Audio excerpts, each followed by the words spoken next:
Good morning, friends. I want to extend a warm welcome to you today. Everyone is welcome here. This community is a safe place where we support each other in the sacred task of becoming, celebrate the transcending mystery of life, and rely on the transforming power of love. The theme of today's service is grace, mercy, and compassion. Julie Williams is going to start us out with a bit of whimsy, and then we will move right into our announcements. Julie. A poor, simple foreigner not long ago, whose knowledge of English was simply so-so, at a shop window reading, "Good pickles sold here," to the shopwoman said, "But this pickles, my dear." "Why, pickle," said she, "is a sort of name, like preserves, and the meaning is nearly the same. For pickling preserves, though not quite the same way, yet 'tis much the same thing as a body may say." The foreigner bowed and gave thanks.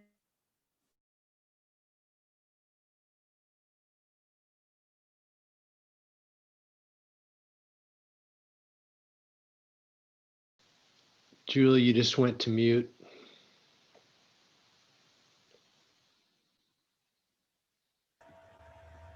I didn't touch anything. Weird. Lost about 10 seconds.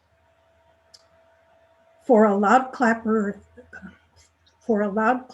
thunder caused Miss Kitty, nervous, to start from her chair and cry, "Mercy, preserve us!"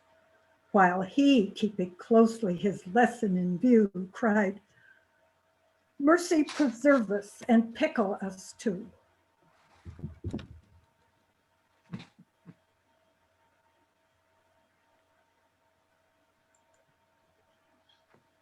You're muted, Jim.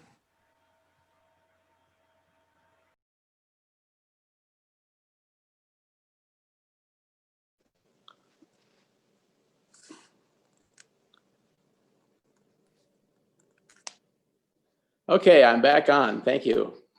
Thank you, Julie, for that whimsical reading. Let's move to our announcements, which are located in your bulletin, and you can refer to them if you want. If anyone that needs to clarify, add to, or accentuate any of the announcements that are printed therein?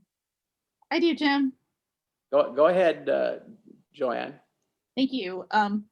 As you know, January and February can be depressing months, and just anyway, they can be depressing because it's cold, snowy, it's not as much light, and we know a lot of us also are kind of depressed and have some anxiety as a hangover from 2020.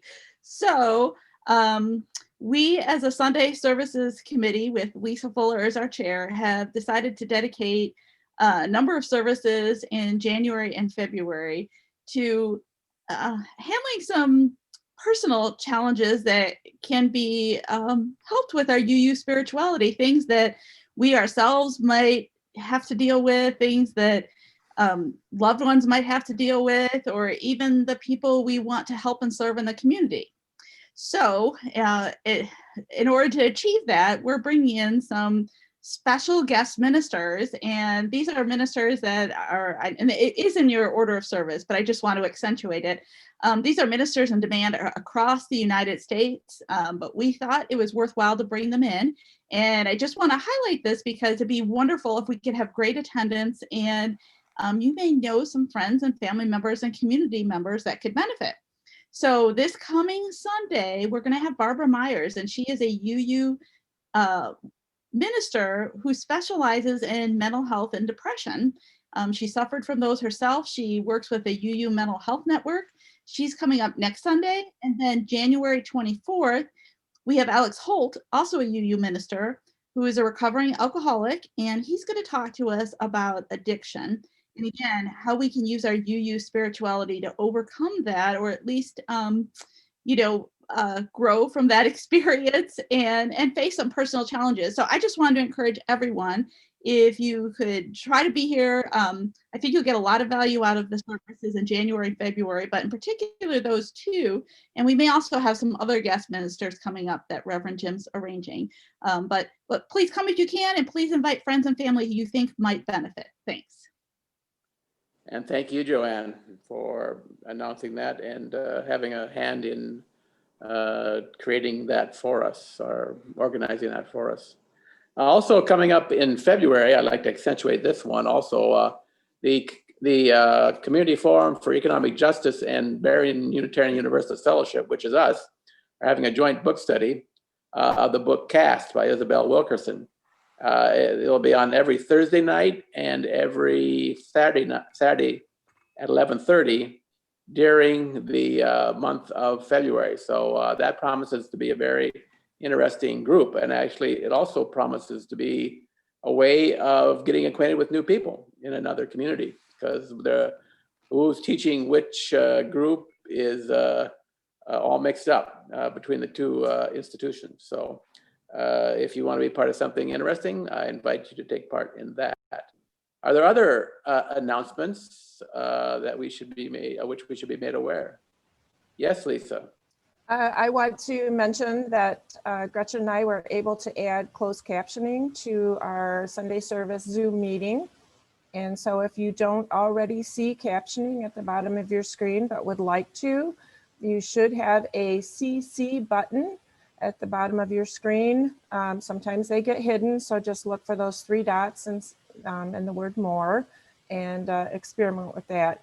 If you're seeing the captions and don't want to see them, you can hide them, and you could also save the full transcript if you prefer. So if anyone needs help with that, send me a note in the chat, or we could talk maybe later this week and I can help you through it. Excellent, thank you, Lisa. And I must say that the closed captioning is working very well. It didn't quite capture the Wichita Neya song, but it did. It's doing really good right now. So a good idea for those of us who are a little hard of hearing. Other announcements? I have one, Jim. This is Joan. Yes, Joan.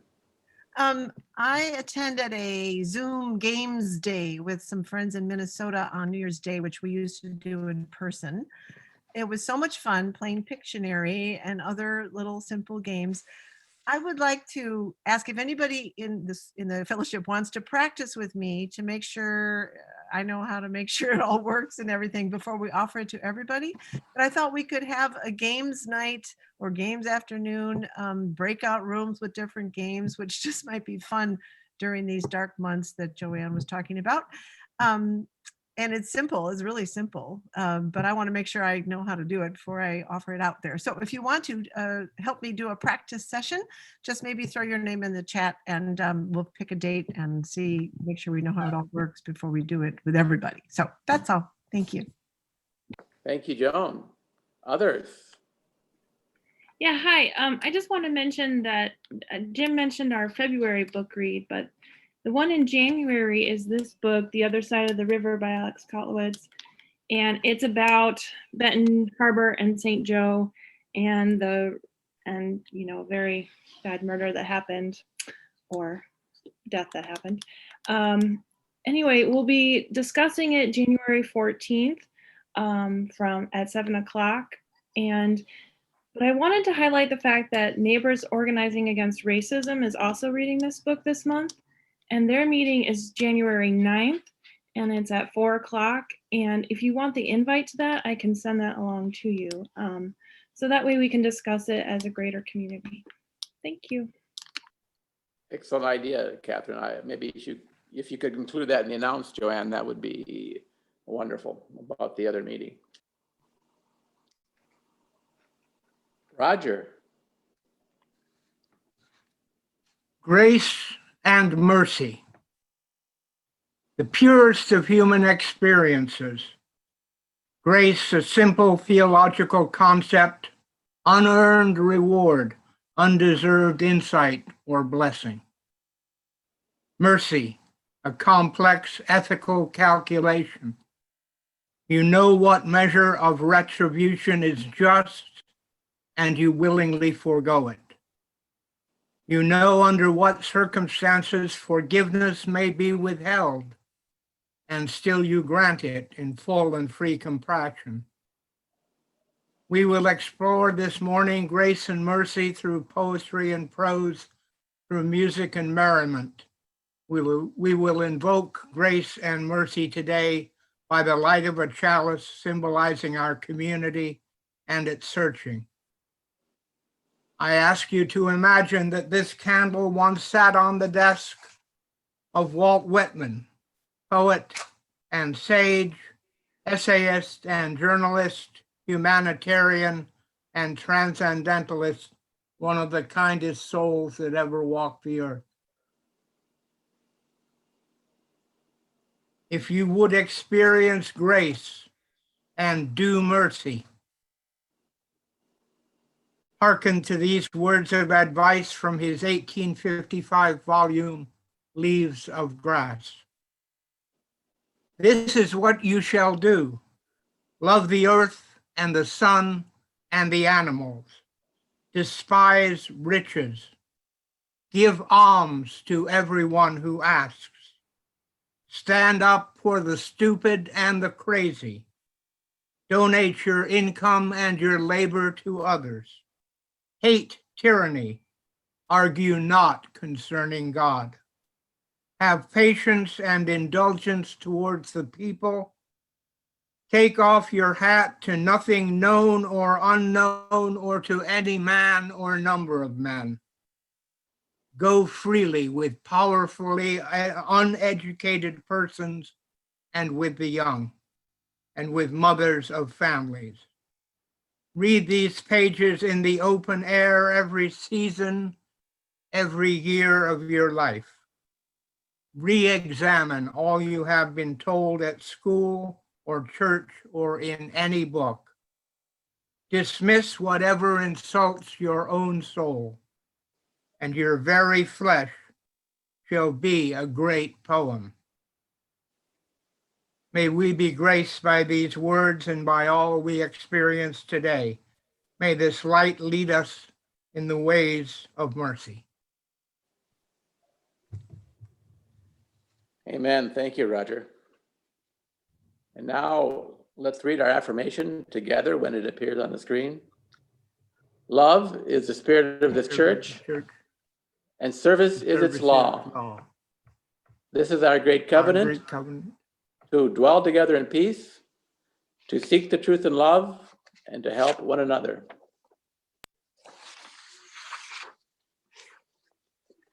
Now it is time for our story for all ages, titled Band Together, and brought to us by Roger Scott. So Roger, you have the floor. Good morning, everyone. My name's Roger Scott, and today I will be reading Band Together, Words and Illustrations by Chloe Douglas. In this reading, we will see many ways to show grace to your fellow beings. This story speaks of a duck who likes to keep to himself and not make waves. But when his fellow woodland creatures have several setbacks, the question is, will he step up and lend a helping wing? So this is the cover.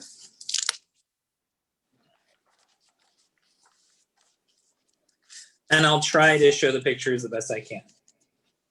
The duck lived by himself on a nice beach, on his own little shack with a boat.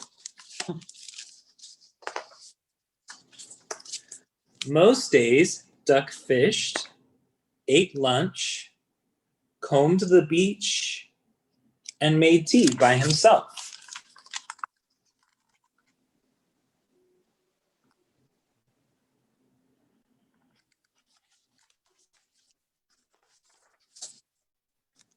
Duck was a solo act. He's playing the ukulele there.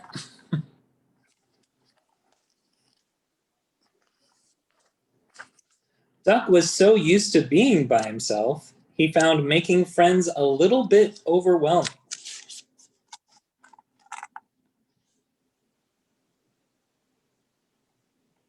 See, he's a bit shy.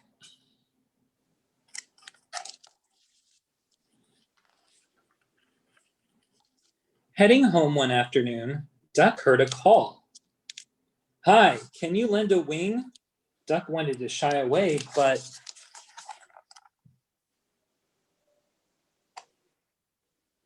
someone's having some car trouble.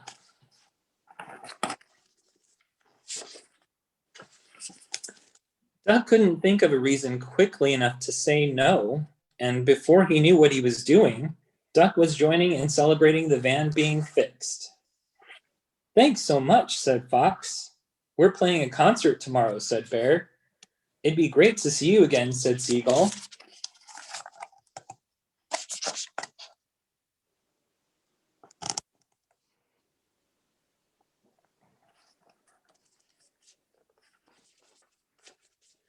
Duck waddled home and thought how much fun that had been. Maybe he could ask the band if they would want to play with him again.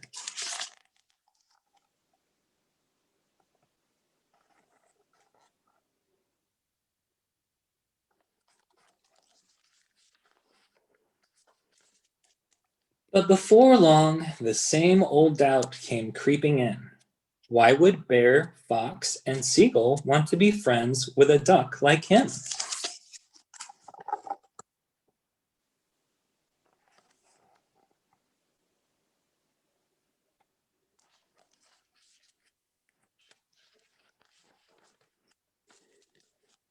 The day of the concert arrived. Not all was going as planned. Looks like Seagull got sick.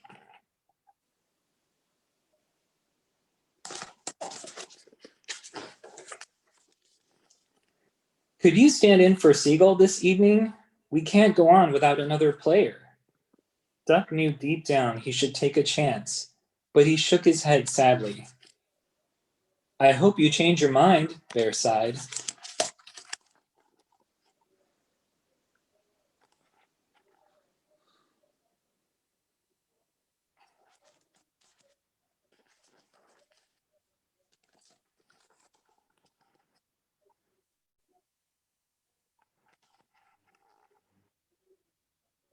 See, he's thinking about it.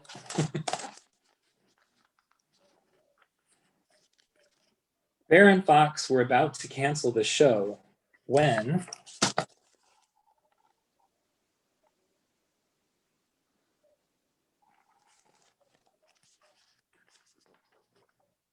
a great quacking came through the crowd. "What's this?" Bear grinned. "Here to help my friends a little," Duck said.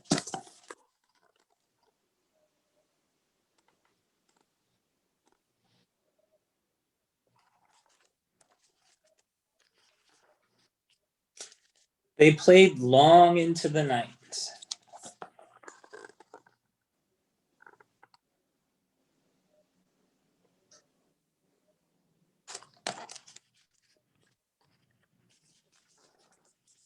And the solo act joined the band and hit the road with his new friends.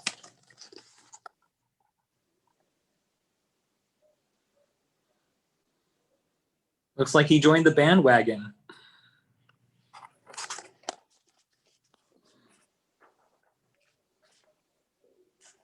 Well, that concludes our story for the day.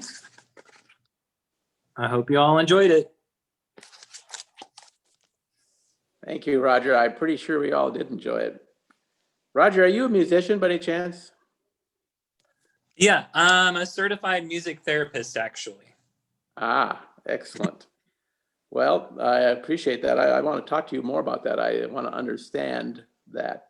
Thank you. And now let's move to our Poet's Corner with Linda Lobik. I have two things to read, and neither of them are poems. The first is Shakespeare from The Merchant of Venice, Act 4, Scene 1. I have to admit, I don't know the play. The character speaking is Portia. The quality of mercy is not strained. It droppeth as the gentle rain from heaven upon the place beneath. It is twice blessed. It blesseth him that gives and him that takes. 'Tis mightiest in the mightiest. It becomes the throned monarch better than his crown. His scepter shows the force of temporal power, the attribute to awe and majesty, wherein doth sit the dread and fear of kings. But mercy is above this sceptered sway. It is enthroned in the hearts of kings. It is an attribute to God himself. An earthly power doth then show likest God's, when mercy seasons justice.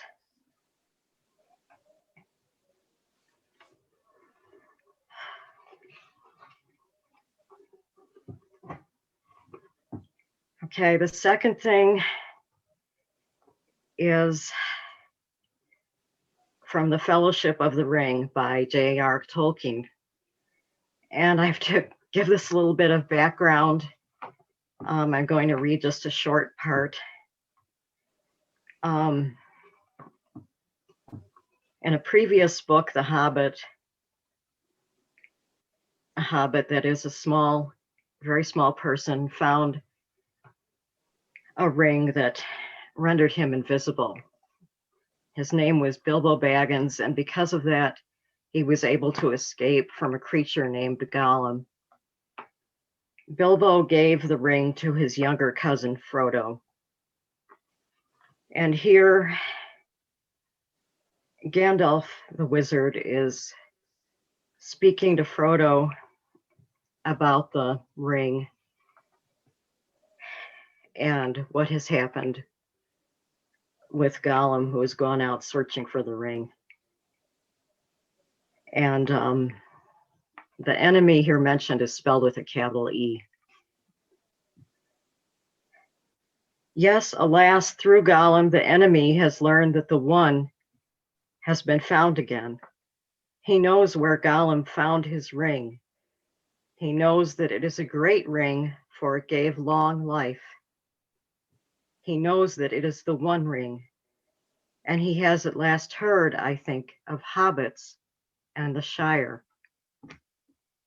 The Shire, he may be seeking for it now if he has not already found out where it lies. Indeed, Frodo, I fear that he may even think that the long unnoticed name of Baggins has become important. But this is terrible, cried Frodo. Far worse than the worst that I imagined from your hints and warnings. Oh, Gandalf, best of friends, what am I to do? For now I am really afraid.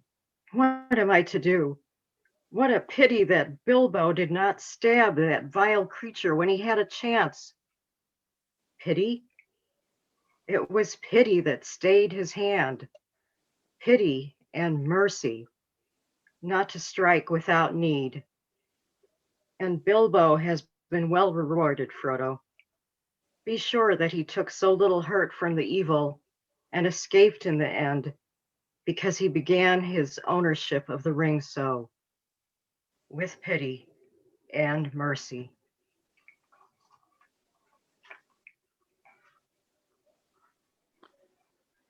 Thank you, Linda. Both of those very lovely readings. I can't imagine that anyone in the congregation who has not read our Lord of the Rings or seen one of the movies. So thank you for sharing that with us. And now for our offering, I'm going to read the offering words. They're going to appear on your screen in a moment, and we'll just read them together. This fellowship is the community of ourselves. Its resources are our resources. Its wealth is what we share. As we contribute to the life of this community, we affirm our lives within it. And thank you all for the generosity that allows us to continue ministry here in Berrien County. We now have two readings from Les Rorick and Christina McCloskey, both of whom are a little newer to our congregation. So Les and Christina, take it away. Thank you very much. My name is Les Rorick. I use he, him pronouns. I grew up in Southern California, spent some time in Chicago and Virginia, and we found ourselves in St. Joseph because I work at Lake Michigan College in the theater department. Very happy to be here. I've been looking for a community, a spiritual community for some time, and really enjoyed the last few weeks of being here. Here's my short piece on grace. In the late 1990s, MasterCard released TV commercials with the tagline, "Some things in life are priceless. For everything else, there's MasterCard." I realized this week that I think of grace that way. Les, you're typically an honest, admirable, humble person, and when you're not, there's grace. Perhaps that's why for most of my life, I've hated grace, because I've thought about grace as debt. But you don't owe grace anything. It's unfathomably infinite. Grace is not a transaction, but a perspective. Grace is a way of being, a way of moving. Grace is like Aikido, a purely defensive martial art that uses centrifugal force to disarm their opponents. Someone tailgates me, I can work with that. They don't owe me anything. I can simply move aside and let them follow their bliss. When I let go of my grudge, I release my sorrow and make room for joy. Grace is improvisation's golden rule of yes and. Hey, George, I see you're wearing your spaceship suit to the grocery store. Yes, I just thought I'd pick up some fruit before the trip. Are you ready to go? The countdown is about to begin. Grace is like a mountain stream flowing into a lake that recycles the droplets back to the mountaintop through the water cycle. But I think my favorite, most vivid conception of grace is the movement of an inflatable air dancer. There's no regret, no remorse, not for past dance moves, no self-judgment. The inflatable air dancer teaches us that grace isn't serious business. It's silly business. Grace exists in that middle ground between being careless and being careful. Grace is carefree. It doesn't run out. It has no limit, and it doesn't ask to be paid back. It's just there for you, working with you, with a smile in its eyes and a silliness in its dance. So, Les, do your best. And for everything else, there's grace. Thank you. Thank you, Les. That was very lovely, very creative. I like the inflatable air dance image. And actually, you do a pretty good imitation of inflatable air dance, too. So if you ever lose that job at the college, you know where you can go. Thank you. Christina, would you bring us your piece? Yes. So as an introduction, I'm Christina McCloskey. I use she, her pronouns. And I have been really excited and feeling really fulfilled and thankful to have found this service, especially just because we've had conversations in the past where I've said that this is the kind of place that I've been looking for, a place where I was looking for a song and sharing and poetry and just really kind souls coming together. So I'm really thankful to be here. I'm a Navy brat, so my dad was in the Navy for 35 years, and we moved anywhere from Virginia to Hawaii to Italy, and even a brief time in Tennessee as well. So I'm used to adapting to new circumstances, and I am used to, even at times as a child, kind of adapting to the point that I would fit wherever I needed to fit. Especially as well, I'm coming from a family that had a special needs child, and I had my sibling with me for a while, and then she did pass away when she was 11. So with that in mind, I even was thinking about ways that I could fit or adapt when I was in my family as well. So in that circumstance, looking back, I realized that I kind of took it upon myself as the son and only child, whereas previously I hadn't been, then I kind of needed to take up space in a way that was being the ideal child, or, you know, the best behaved, or even aiming for perfect, which is, you know, an unfair thing to put on yourself, especially as a kid and then growing up into an adult as well. So with that in mind, I started realizing that later on in my life that I was putting that ideal in myself, and also that I was looking for respite. I was looking for grace, usually turning to art as a way to find it. So I turned to theater, again, used to adapting and figuring out which role I needed to play. Naturally, I went into the theatrical direction. And now it is a place that I find lessons. It's a place that I find moments to reflect, and ways that I can start to release and have grace and mercy on myself. Because as someone who is raised to always assume the best intent in others, and to, you know, always be polite and be kind and to show mercy, I think it's important to remember that you should also reflect that upon yourself. I also want to congratulate Linda for having the same idea that I did. So she read a very beautiful Portia, and I often turn to theater and to art for inspiration. And I also looked at that monologue from Shakespeare. So I just want to kind of restate and reflect on that idea of grace and mercy as being rain that is dropping down on us. And so I kind of took that idea and used it as inspiration to sing a song. So this song was written by Elizabeth Renfro and Alex Mowney through Midsummer Flight, a company in Chicago that I've worked with. And it is used in a production of Twelfth Night, and then this is my rendition of it.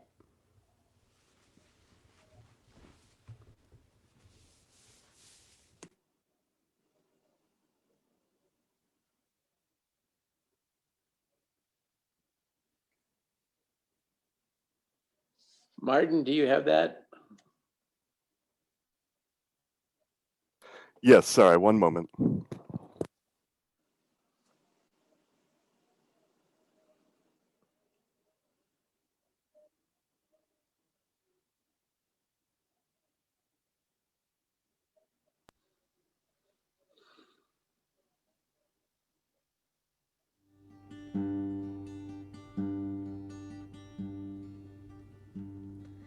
When that I was a little tiny girl with a hey ho, the wind and the rain, a foolish thing was but a toy for the rain.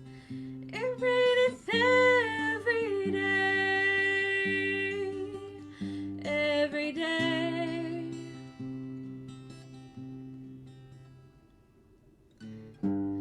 But when I came to man's estate with a hey ho, a wind and the rain, 'gainst knaves and thieves men shut their gate for the rain. It raineth every day, every day. But when I came at last to wed with a hey ho, the wind and the rain, by swaggering could I never thrive for the rain. It raineth every day. But when I came into my beds with a hey ho, the wind and the rain, with toss spots still had drunken heads for the rain. It raineth every day, every day.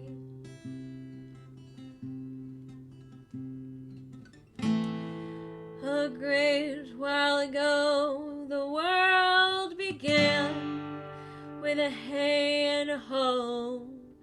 the wind and the rain, but that's all on. Our play is done,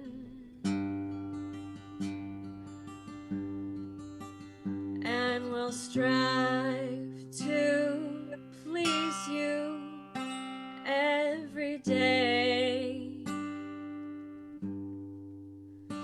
every day,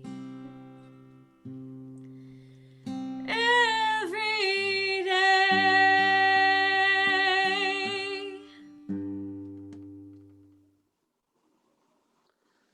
Very nice, Christina. Thank you very much. Very lovely. And now our buff musicians.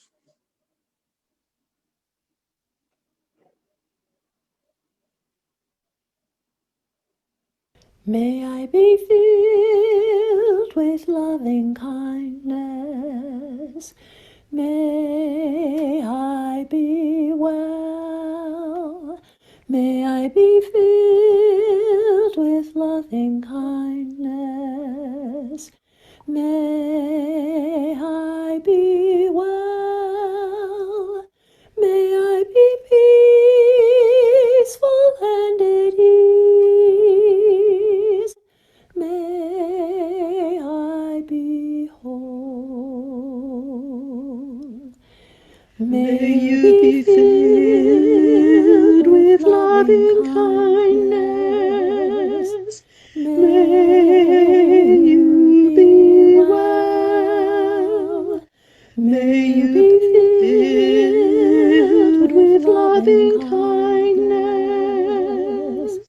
May you be well. May you be peaceful and at ease. May you be whole. May you be filled with loving kindness. May we be well. May we be filled with loving kindness. May we be well. May we be peaceful and at ease.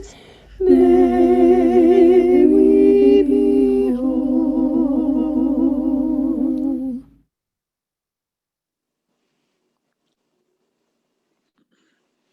Amen. Thank you, buff musicians. The Dalai Lama said, if you want to be happy, practice compassion. If you want others to be happy, practice compassion. The title of today's sermon is Learning to Cut the World a Little Slack. And by way of warning, it has a surprise ending. The thesis is that by learning to practice mercy for ourselves and others, we can actually make the world a bit better place and make ourselves not only better people, but happier and more mature people as well. People who are able to, from time to time, transcend the particulars of their lives and touch the sacred mystery. A corollary to the thesis is that to learn mercy for others, one must learn mercy for oneself. This is a much more difficult than it sounds. Stated in a slightly different way, if we wish to learn to cut the world a little slack, we must learn to cut ourselves some slack first. Let's go back 2,000 years or so ago to ancient Greece during its Roman period and examine a quotation by the Roman playwright Terence, who said, "Nothing human is alien to me." In other words, we all, unless we are sociopaths, have the full complement of human traits. There's within us the capacity to be a Mother Teresa, or an Adolf Hitler, or everything in between. We are all fickle/faithful, hardworking/lazy, kind/cruel, destroyers/builders, dominators/submissives, liberals/conservatives, and on it goes. You get the idea. We all come with a complete toolbox. Now here is the rub. We have learned to spit shine our ego images so that we no longer can even see some of who we are because society and our families of origin have taught us to fear parts of our humanity. We literally hate and fear some of what we are. So much so that we push these feared and hated parts of ourselves into the unconscious mind. That is until someone or some group comes along onto which we can project that which we are unable to bear. Certainly this trait of projecting parts of ourselves onto the other is the root of racism and political division in our country. Think how successful Hitler was at giving a frightened German public a scapegoat target on which to project their feelings of failure, inadequacy, and fear of dissolution of their society onto the Jews. Think about how we in this society have destructively projected our feelings of fear, hate, and being less than onto Blacks, Indigenous peoples, immigrants, and women. Think of how blatantly some politicians have been in encouraging us to scapegoat the political party with whom they are in disagreement by saying such things as, the current pandemic is a hoax cooked up by nefarious politicians. All journalists are liars, or that the goal of a particular political party is to destroy democracy. The bottom line of all the above is, if you want to be merciful and compassionate, stop scapegoating others and bear your own stuff. Stop offloading your stuff onto other people. Simple to say, hard to do. Some decades ago, and not in this parish, long enough ago and far enough away that I feel comfortable mentioning it here, I was chatting in my office with a young woman, a wife and a mother of 14 and preteen boys. She told me that her life was unmanageable. She worked really hard at maintaining her household and caring for her kids and husband. Yet, she said, her house looked like someone had set off hand grenades in it, and the yard was tended by a herd of LSD-crazed goats. She said, all I do is yell at my boys and my husband. Sometimes, she said, almost under her breath, I am cruel. I said, admitting you are cruel is half the battle won. She asked, what is the other half? I replied, admitting that part of you enjoys being cruel. End of example. When you bear your own fears, your own feeling of not being enough, your own shame, your impulse to cruelty, your desire to destroy, or your terror of abandonment, you will suffer. I used to have hanging on my office wall, our door rather, a large poster of a rag doll being rolled through the wringer of an old-fashioned washing machine. The caption read, the truth will set you free, but first it will make you miserable. Pulling your projections back to yourself will cause you to suffer, but your sufferings will lead to authenticity, transcendence, and yes, even happiness. By way of footnote, one of the biggest mistakes that Protestantism has made was to take Jesus off the cross. The Catholics got it right with the crucifix. There is suffering involved in transcendence. You can't just skip to the greater life. If you want to be fully human, you're going to have to suffer, and part of you is going to have to go through the dark night of learning the truth about yourself. There are no free rides, and for some, the price is very high. Further, there is going to be suffering whether you choose to bear your burden or to offload it onto the other. The choice is whether or not your suffering is redemptive suffering that heals and makes whole, or the kind of suffering that spreads like an infectious virus, ruining people and relationships in its path. End of footnote. So how do we learn grace and mercy? Let's imagine that there is a certain politician who you feel is acting in ways that are erratic and destructive. This theoretical politician encourages racism, fear of immigrants, isolationism, and is a prolific liar. Strangely, many people, some of them your friends, love and revere this person because he or she has given them scapegoat targets on which to download the parts of themselves that are too painful for them to bear. None of that is the problem, however. The problem is that you hate this politician. So start with your hatred, disgust, fear of this person. Your hatred is probably a good indicator that he or she has become a dumping ground for some of your unclaimed stuff, the stuff you are unwilling to face in yourself. The aforementioned dark night of learning the truth about yourself is realizing that everything you despise about your theoretical politician is just a shadow of your own soul, a shadow that you need to reclaim if you wish to learn love and mercy.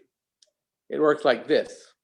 When you start pulling your previously unclaimed stuff back to yourself, you will suffer, and you will begin to understand that your wicked politician is in the same boat as you, and that to behave as he or she does signifies that he or she has a lot of unclaimed stuff, like the inability to admit a mistake, the inability to admit that he or she sometimes loses, or the incapacity to determine fact from fiction. With this understanding, you see clearly that even though this person may have attained great power, wealth, and fame, that he or she is an incomplete person who has a pretty painful existence because he or she does not have the strength or wisdom to bear the fullness of his or her own humanity. When you understand his or her pain and feel compassion, you have learned mercy. Seeing the world through the lens of mercy allows you to cut yourself and everyone included a little slack. You begin to understand why there are whole orders of Buddhist and Catholic monks whose primary work is to pray for the world. And you may even find that you, from time to time, offer up a prayer for your wretched politician. Now, for the surprise ending. When we learn mercy by suffering the burden of our own humanity, we are conjointly visited by a lightness of being and a rising within of a genuine love of life. Your whole, messy, complicated taxes are due on the 15th. Have you taken the damn garbage out yet, life? For this, I have no explanation. It is a complete paradox. The more we are willing to bear our burdens, the lighter we become. It is an equation that just doesn't make any sense. And now let's continue to our final hymn.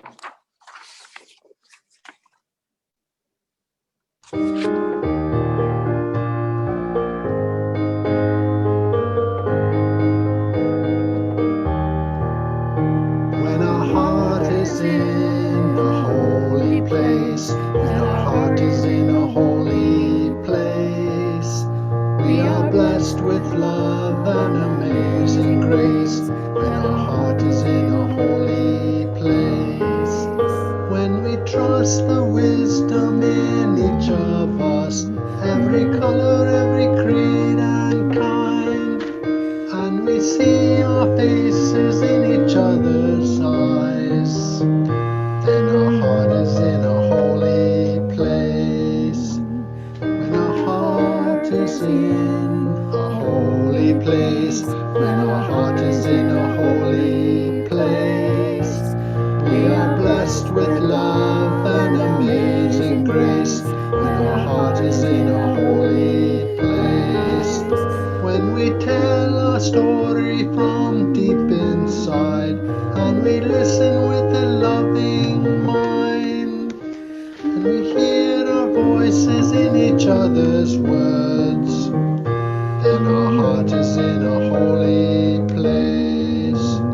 When our heart is in a holy place, when our heart is in a holy place, we are blessed with love and amazing grace. When our heart is in a holy place, when we share the silence of sacred space, and the God of our heart stirs within, and we feel the power of each other's faith, then our heart is in a holy place.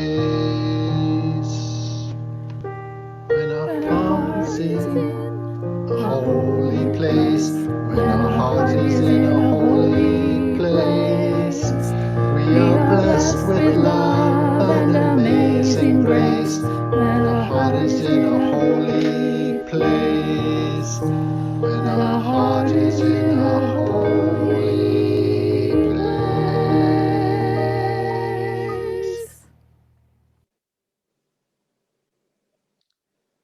Thank you, Buff Physicians. That was lovely.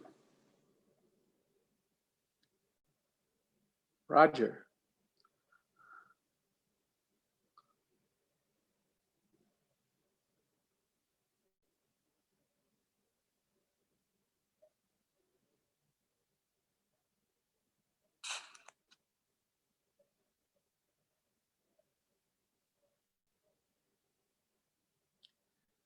Roger, you are still muted.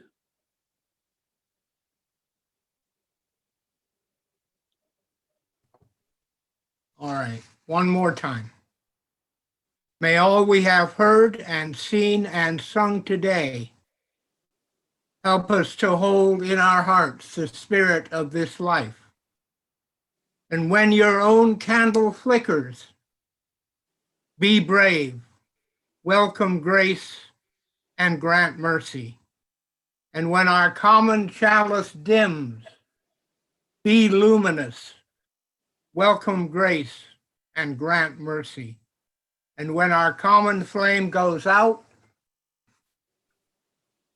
be as one even in the darkness, welcome grace, and grant mercy. Thank you, Roger.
Amen. Go in peace, my friends. May your heart be in a holy place. And next week, we have a very special guest, Dr. Barbara Myers, a UU minister and healthcare professional, will be visiting us and speaking to us about her work and work that Unitarian Universalists can do within their congregations to help those of us with health problems of that nature. So we'll see you next week. Oh, well, but wait a minute, don't go away. Hang around for the breakout rooms and for the circle talk.